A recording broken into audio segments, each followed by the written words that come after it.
So for national income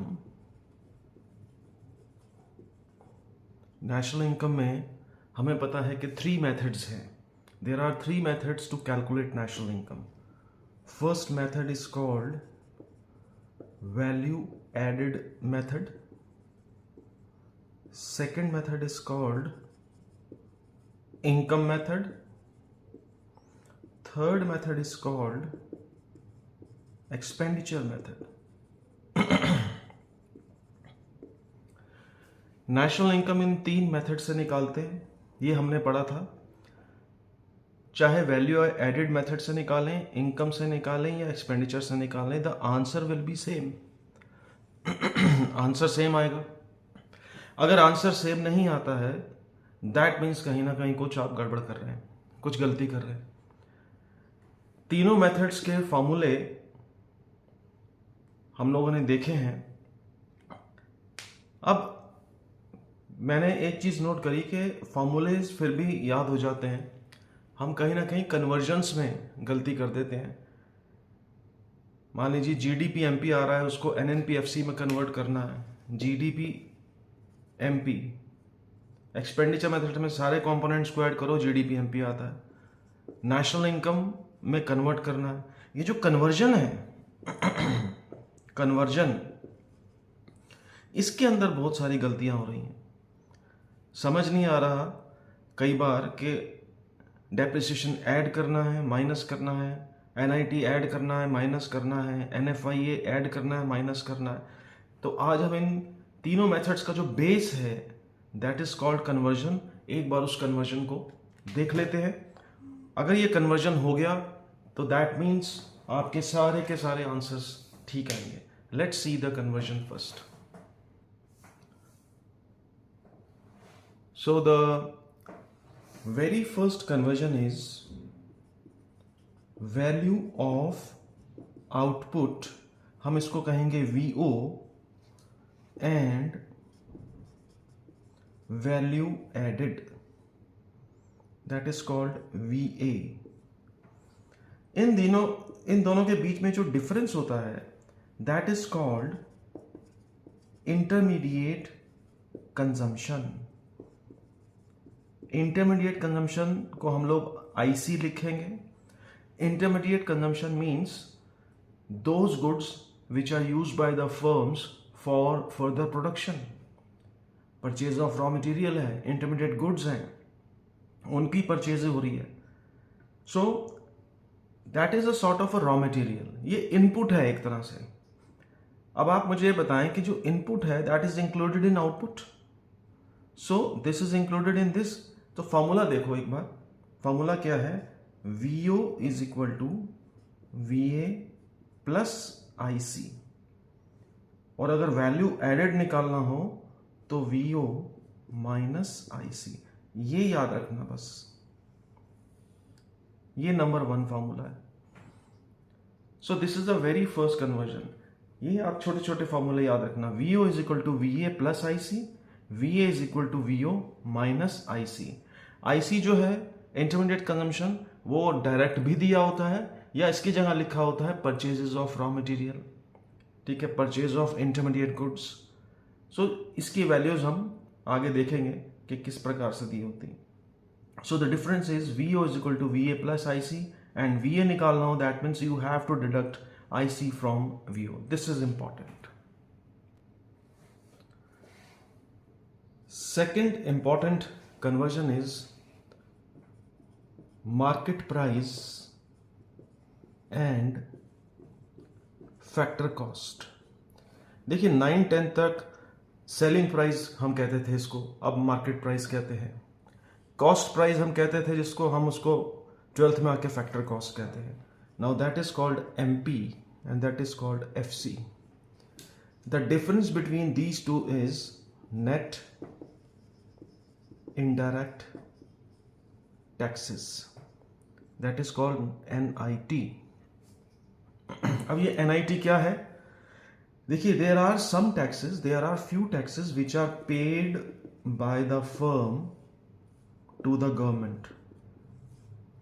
कुछ ऐसे taxes हैं जो फर्म्स गवर्नमेंट को पे करती है.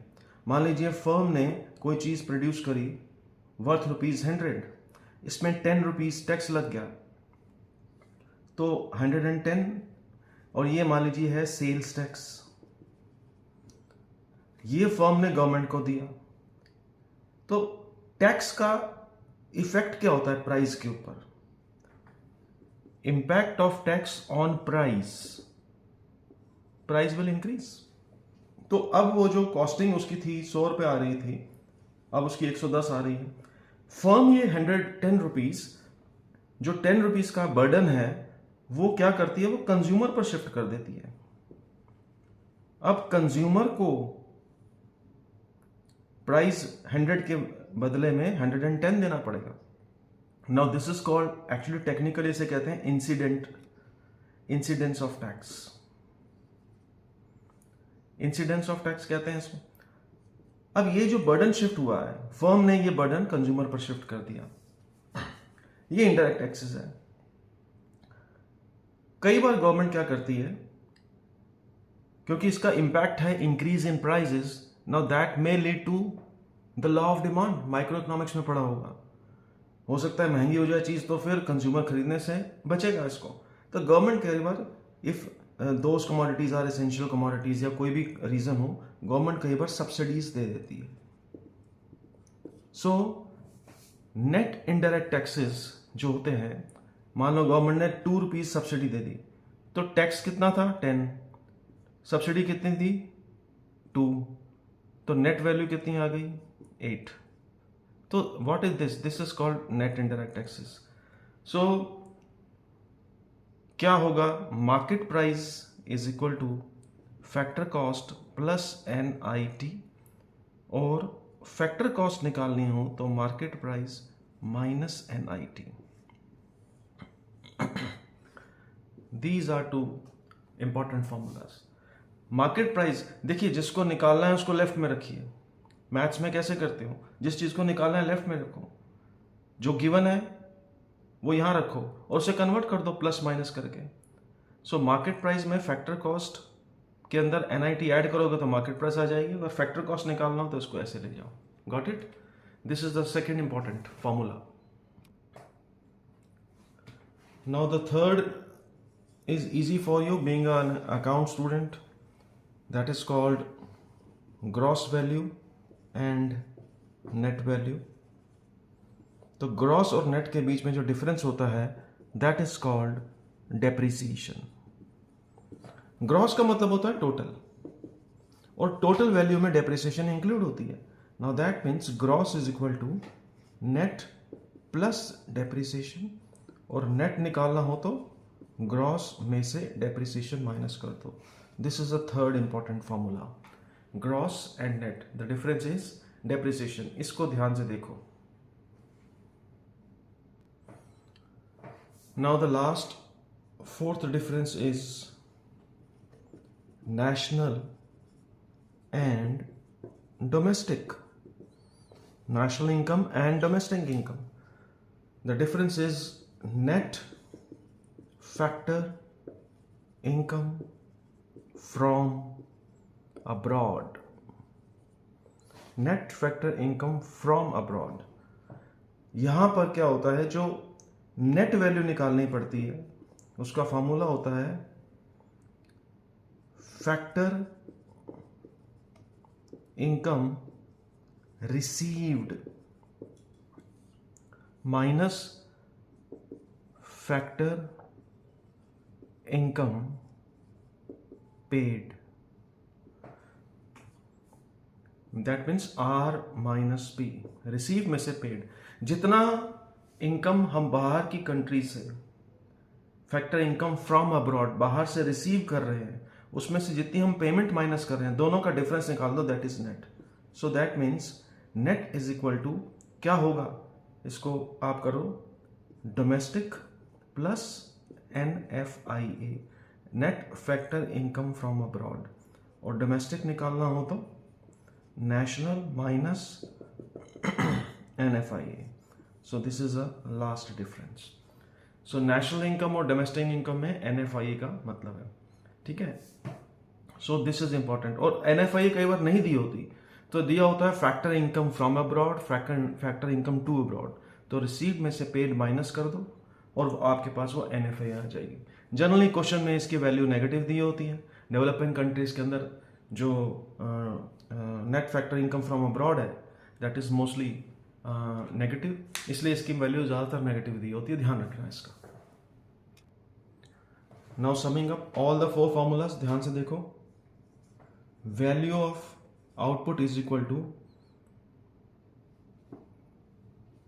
एक सेकेंड, पहला है VO and VA।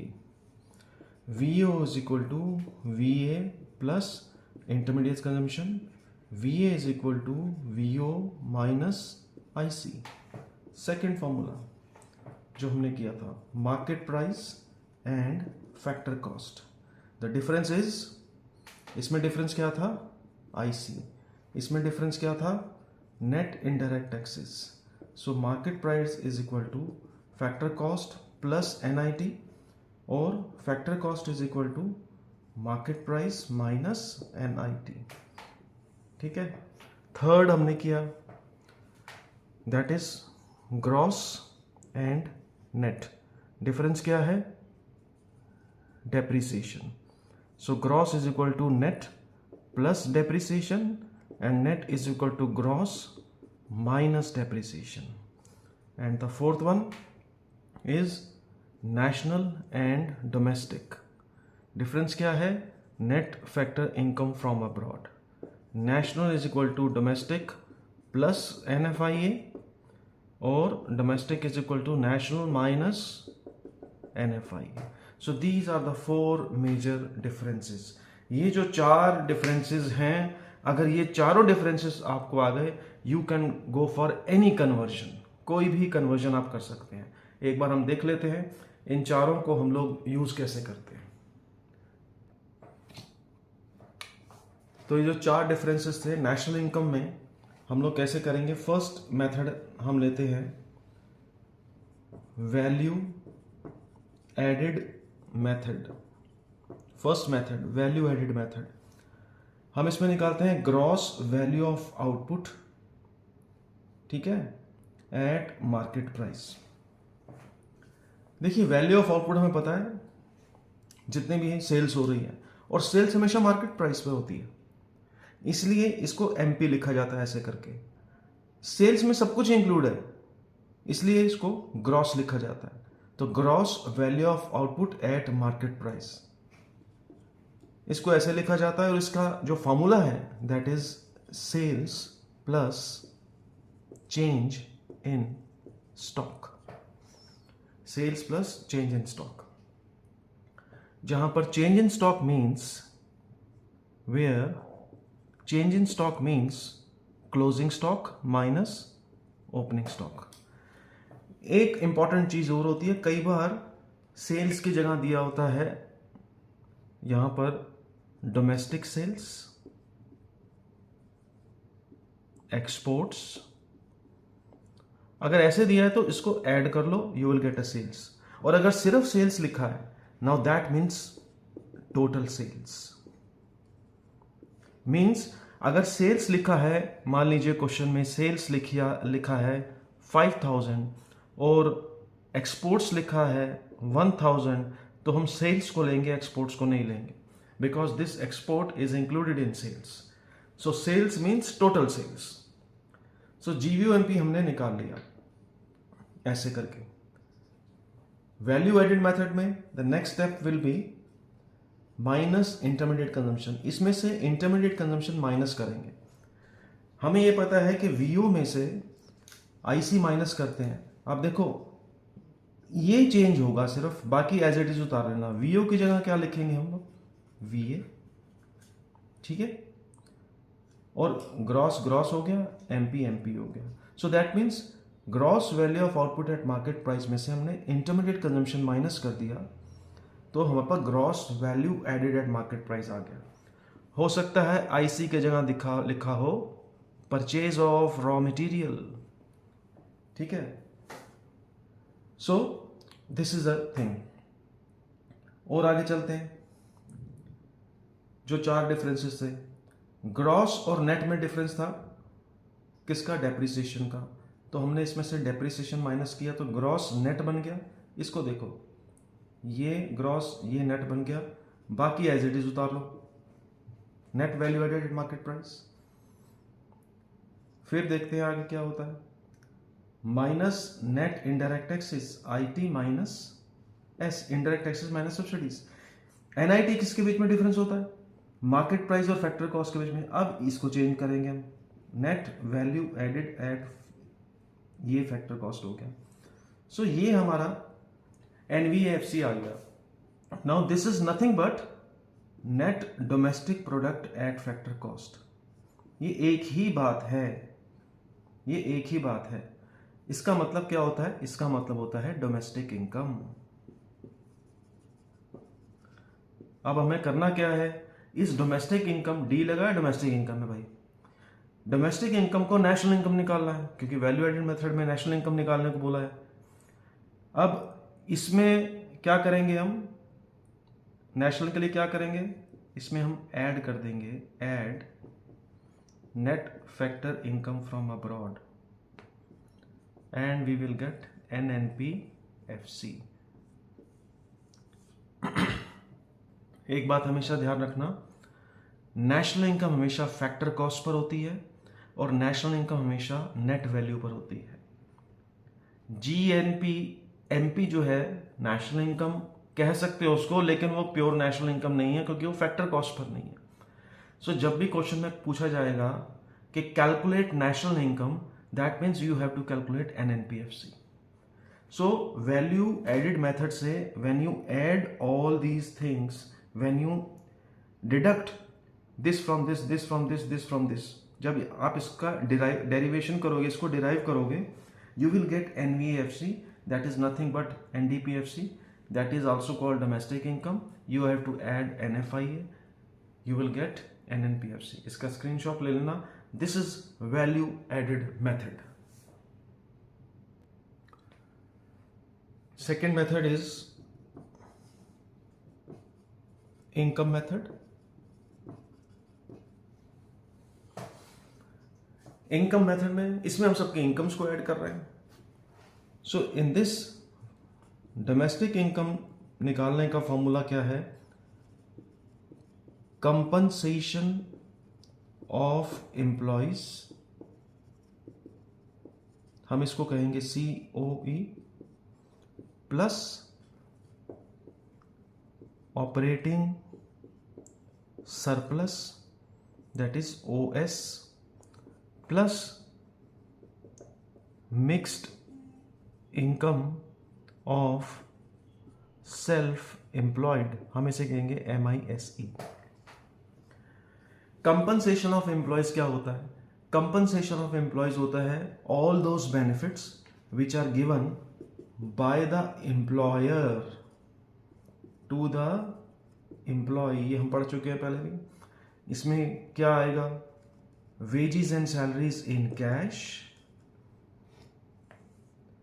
plus wages and salaries in kind plus social security schemes, जितने भी सोशल सिक्योरिटी के बेनिफिट्स दिए इन सबको ऐड करोगे आपको COE मिल जाएगा। ऑपरेटिंग सरप्लस, ये ऑपरेटिंग सरप्लस कहते क्यों है? ऑपरेटिंग सरप्लस बेसिकली अब प्रॉफिट ही होता है, because to operate your business you need a surplus amount and surplus amount is called profit, so that is called operating surplus. But इसमें बहुत सारी चीजें और भी इंक्लूड होती हैं, सिर्फ प्रॉफिट नहीं होता, बहुत कुछ होगा। जैसे that is what will be included in OS। OS means rent, royalty, interest and profit. 4 चीजों को ऐड करना है तो आपको OS मिलेगा। प्रॉफिट की जगह पर 3 चीजें दी जा सकती हैं, यानी प्रॉफिट के 3 पार्ट्स हैं, corporation tax, undistributed profit and dividend. अगर प्रॉफिट नहीं दिया तो ये 3 चीजें दी हैं, इनको ऐड करके प्रॉफिट आ जाएगा। इन सबको ऐड करोगे तो ऑपरेटिंग सरप्लस आ जाएगा। ठीक है, एक एक कंपोनेंट में बता रहा हूं। मिक्स्ड इनकम जनरली डायरेक्टली दी होती है, ठीक है, क्योंकि मिक्स्ड इनकम है, इसको अलग अलग करना बड़ा मुश्किल है. Why this is called mixed income?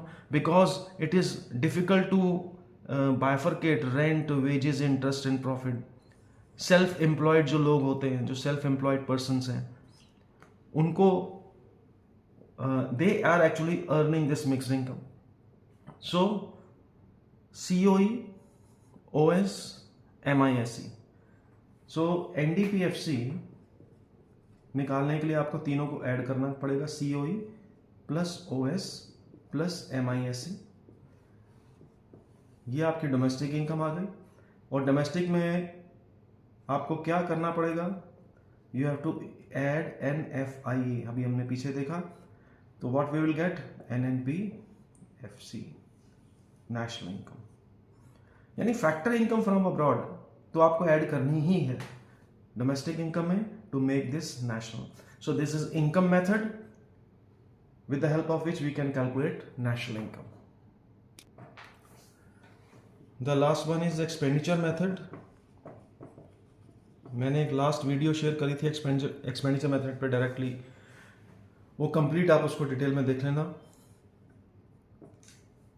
Method क्या है इसके अंदर? Private final consumption expenditure plus government final consumption expenditure. Third point, gross domestic fixed capital formation. Fixed लिखा होगा. Change in stock.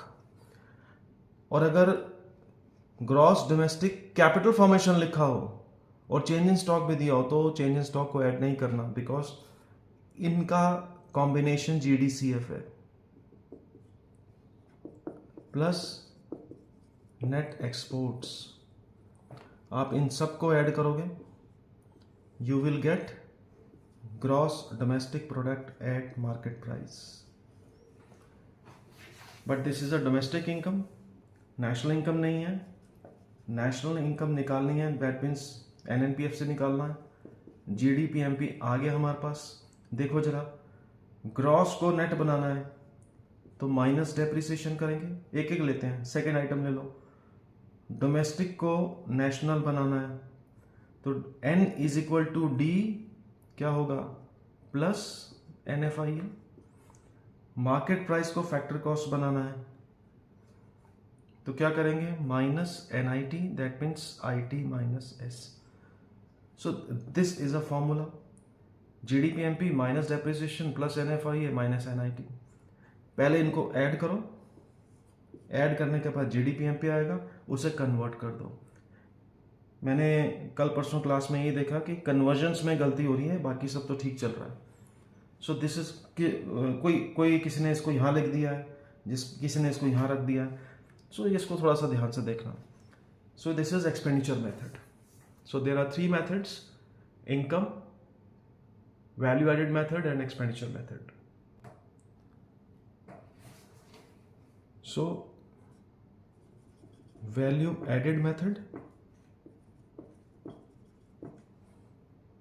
then income method, then expenditure method. इन तीनों से हमें नेशनल इनकम निकालनी है. So national income is nothing but NNPFC. And mind it, इन तीनों से नेशनल इनकम का आंसर सेम आना चाहिए. अगर सेम नहीं आ रहा है तो कहीं कोई मिस्टेक हो रही है. सो 3 मेथड्स, 6 मार्क्स का क्वेश्चन आता ही आता है बोर्ड के अंदर. 3 और 4 मार्क्स के छोटे छोटे कन्वर्जन्स के क्वेश्चंस भी आ सकते हैं, but this is a full fledge question. Income method और एक्सपेंडिचर मेथड आता है.